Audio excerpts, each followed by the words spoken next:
This is your USMNT Abroad weekend update from December 12th to December 14th of 2025.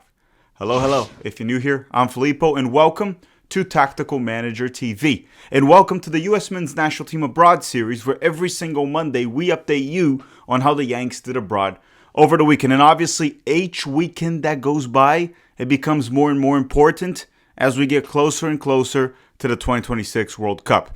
Now, this weekend was a bit weird. We had a lot of goal contributions disallowed for many different Americans. We're going to talk about that throughout the episode. And you know, while you wait for the last few episodes of Stranger Things to come out on Netflix, we got this series to keep you entertained and a few other good episodes that are coming out very soon. With that said, don't forget to drop a like in this video. Help us hit 1,000 likes. And in the comment section down below, let us know who is your USMNT Abroad Player of the Weekend. Yeah, but before you do that, don't forget to smash the like button. It's free, it takes a second, and it helps us a lot. And this video is brought to you by Prungo Red Light Therapy, but more on that later. Let's play the intro and start the episode.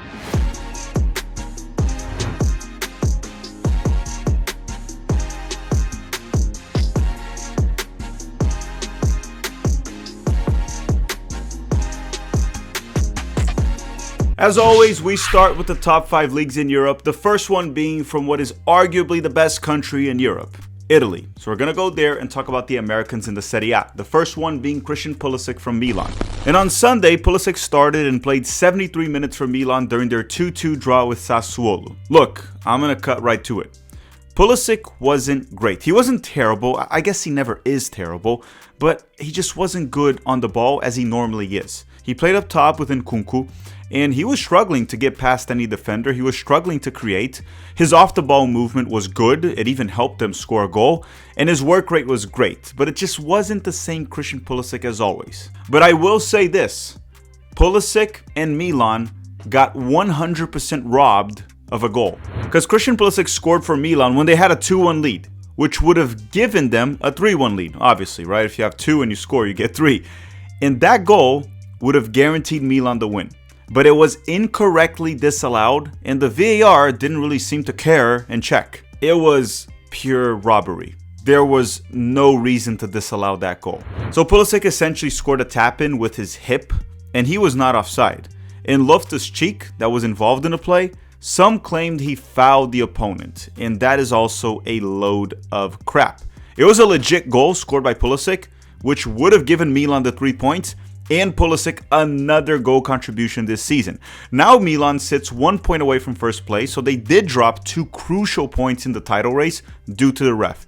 As for Pulisic, he had the goal disallowed, but he's still having an incredible season with 9 goals and 2 assists across all competitions with only 623 minutes played, which means he's averaging a goal contribution every 56 minutes. And of course, if he played more minutes, the goal contribution per minute or whatever that he's getting would have gone up, right? It's 56, it probably would have gone to 80, 90, it doesn't matter. He's still having an incredible season. And if he continues to play the way he's playing, and he has a successful World Cup with the United States, I guess also he would need Milan to win the Serie A. He would make the top 20 list in the Ballon d'Or. I guarantee you, McTominay did because of the season he had with Napoli. So if Pulisic can lead Milan to win the Serie A, and have a successful World Cup of the United States. What do I mean by successful? Winning 1 or 2 knockout games, scoring goals, getting assists, he will be a top 20 player in the world in the Ballon d'Or list, I guarantee you. And it doesn't matter if you agree with me or not, that will happen. Next up, we have Yunus Musa from Atalanta, and he finally played. And on Saturday, Musa started off the bench and was subbed in the 66th minute for Atalanta during their 2-1 win over Cagliari. I don't have much to say about his performance. He wasn't bad, but he also wasn't great. It's the same Yunus Musa as always. He did only get 16 touches, which is not a lot, but that's fine. The good news here is that he actually got decent minutes off the bench. And when he was subbed in, the game was 1-0 for Atalanta, so it was far from over, and it ended 2-1. So essentially, he helped them get this win. Okay, now we have Weston McKennie from Juventus. And on Sunday, McKennie started and played the full 90 minutes as a right wing back for Juve, helping them get a 1-0 win over Bologna. McKennie was solid. Once again, I thought he had a good performance, and he was the player that covered the most distance this game. It kind of feels like that happens every weekend. Now, McKennie also got an assist that was taken away because he was, in fact, offside. He won a 50-50 duel with the goalkeeper and assisted Jonathan David for a tap-in. But unfortunately, as I said, McKennie was offside and it got taken away. I kind of told you guys before we started the episode. Many American goal contributions were just taken away this weekend. Some rightfully so, like Weston McKennie, unfortunately, and others like Christian Pulisic, which was a massive mistake from the ref. And yes, there are more goal contributions that I'll talk about later in this video that got taken away. But anyhow, Weston had a good game. Last but not least, we would have had Ben Kremaski from Parma, but he stayed on the bench the full 90 minutes for them once again. Okay, time to leave Italy and go to England so we can talk about the Americans in the English Premier League. The first one being Chris Richards from Crystal Palace. And on Sunday, Richards started and played the full 90 minutes for Crystal Palace during their 3-0 loss to Manchester City. Now, the first goal that Palace conceded was mostly on Chris Richards. He kind of lost track of Erling Haaland in the box and he mistimed his header, missing the ball completely. Now, the other two goals were not really on Richards, even though the second one, he was the one that tried to block the shot, but it wasn't on him.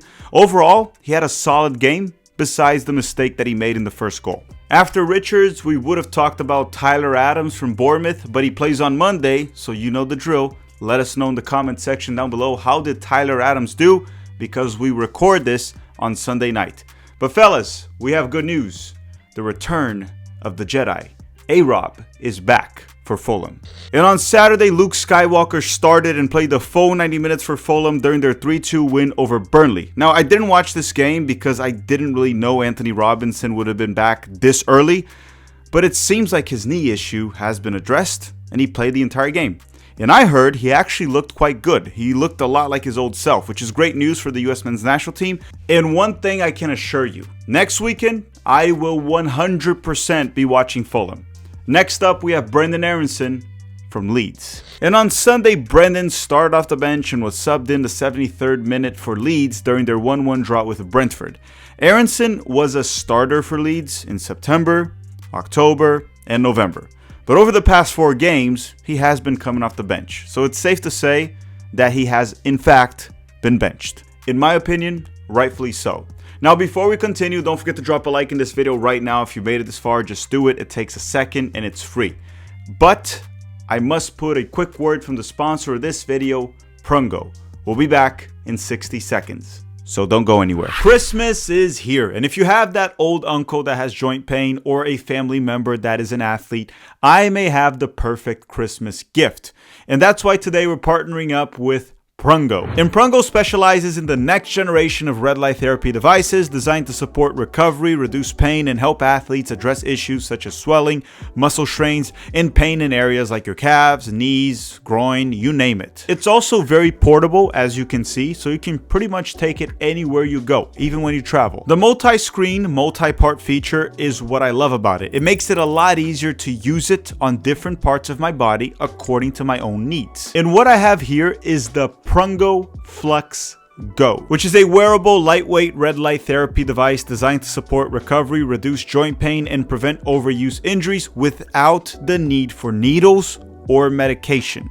It's been helping me a lot relieving pain and recovery. As you may know, I've had 3 knee surgeries, so that kind of sucks and it still hurts to this day. And if you use the link in the description of this video and the promo code TVTV8789, you will get a 5% discount and you'll be helping the channel in the process. Link and promo code will be in the description of this video. Thank you very much, Prungo. Okay. We're back, and now we're going to talk about the Americans in the Bundesliga that play in Germany. The first one being Malik Tillman from Bayer Leverkusen.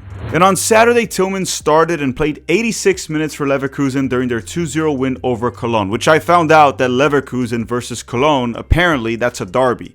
Now, I didn't watch this game this weekend, but I heard Tillman did fine. He had a decent performance, and he helped them get the 2-0 win despite no goal contributions. Next up, we have Joe Scally and Gio Reyna from Borussia Mönchengladbach.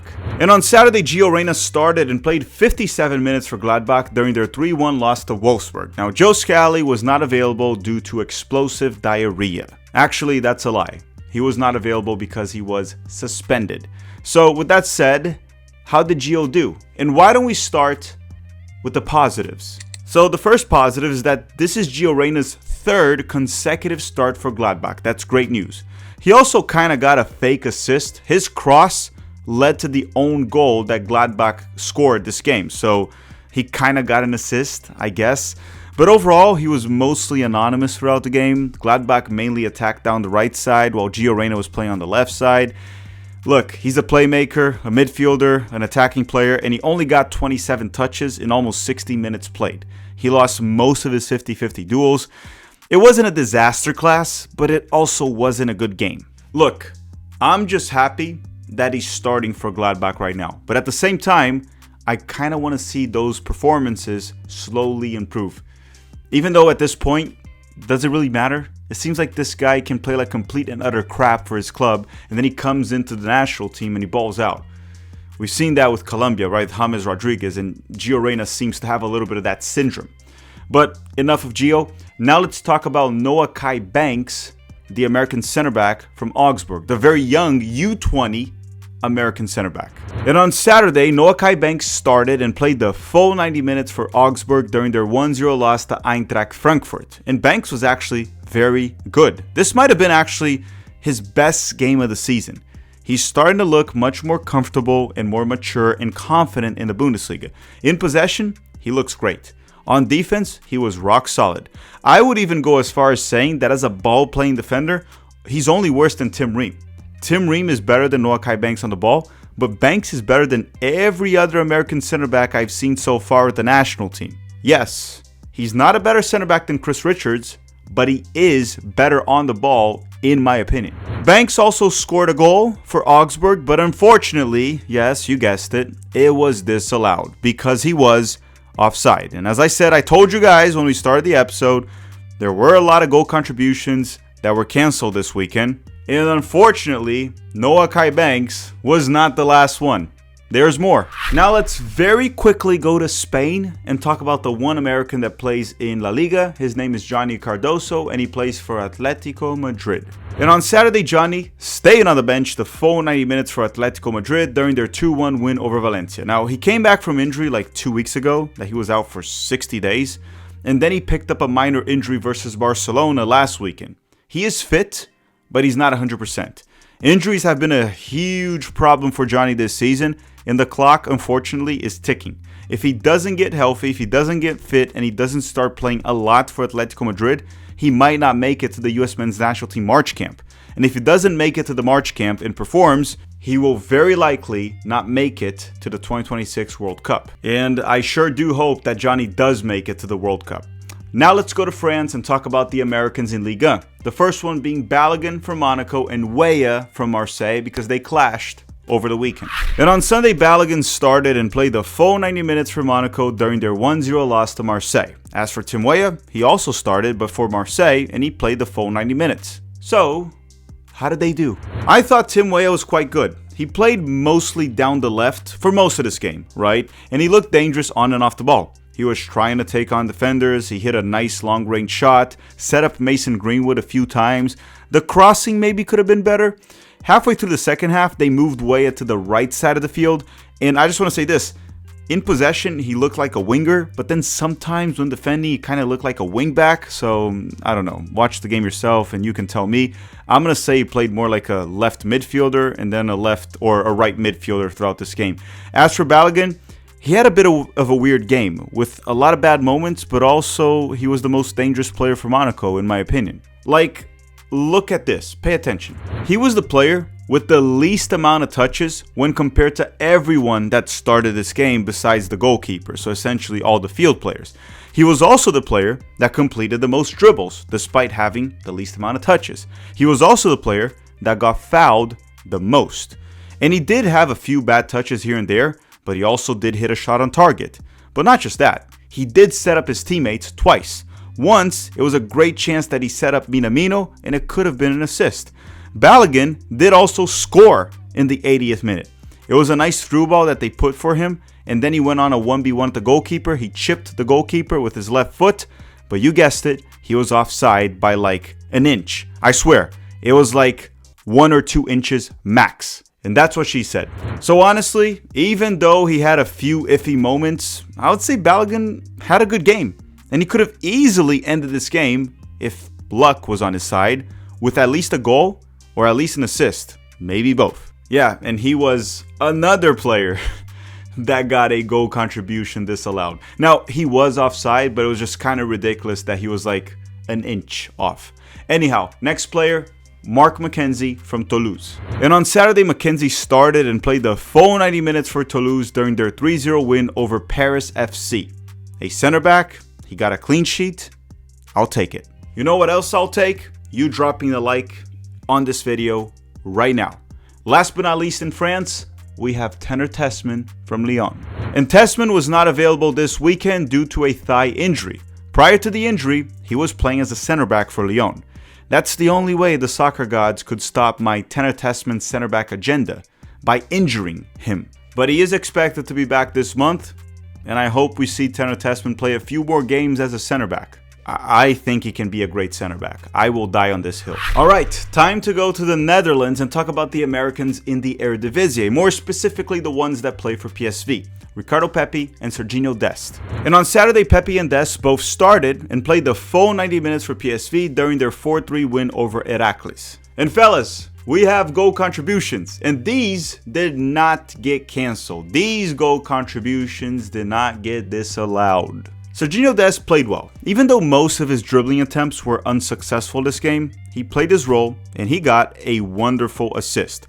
Dest was able to beat his man off his first touch, drive the ball down the right side of the field into the box, where he found Gus Till with a low cross, a wonderful assist from start to finish.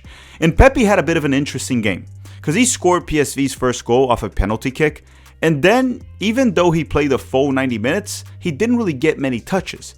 But these stats are actually quite interesting, so bear with me, pay attention. Pepi only had 26 touches in 90 minutes, which is not a lot. But out of those 26 touches, he managed to get 5 shots, one of them being the penalty kick. So that's not a bad shot to touch ratio, in my opinion.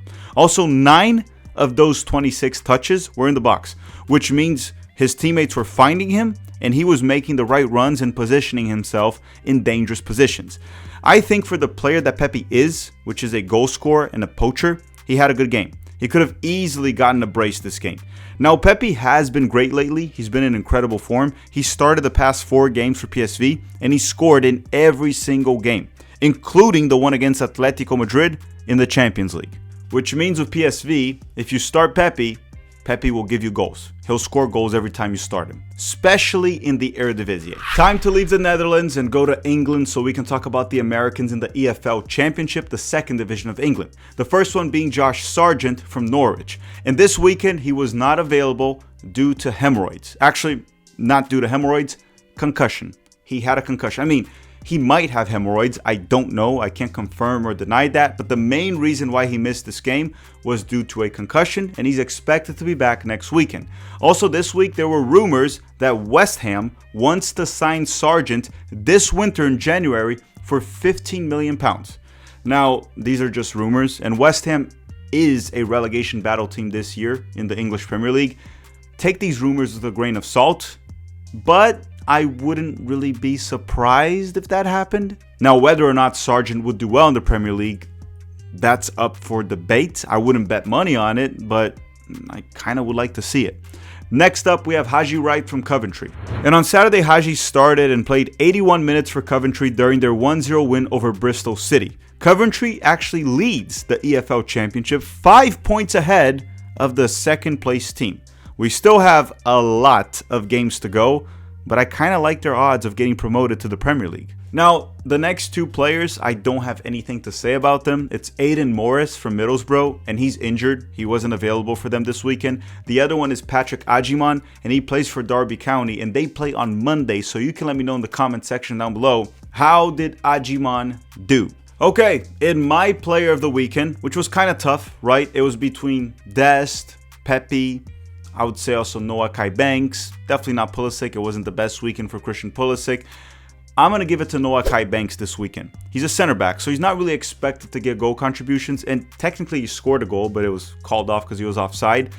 But he had a really good performance in the Bundesliga, the best of the season. So even though I wanted to give it to Dest or Pepi because they actually got goal contributions, my player of the weekend, my USMNT player abroad of the weekend is Noah Kai Banks. Alright everyone, thank you very much for watching. Don't forget to drop a like before you go and comment down below, even if it's a random comment, just to rig the YouTube algorithm. Later this week, we have the USMNT World Cup roster prediction video, now that we have the groups, and a lot of data on Mauricio Pochettino. We'll release that on Wednesday or Thursday. That's all for today. Thank you very much for watching, and have a great day.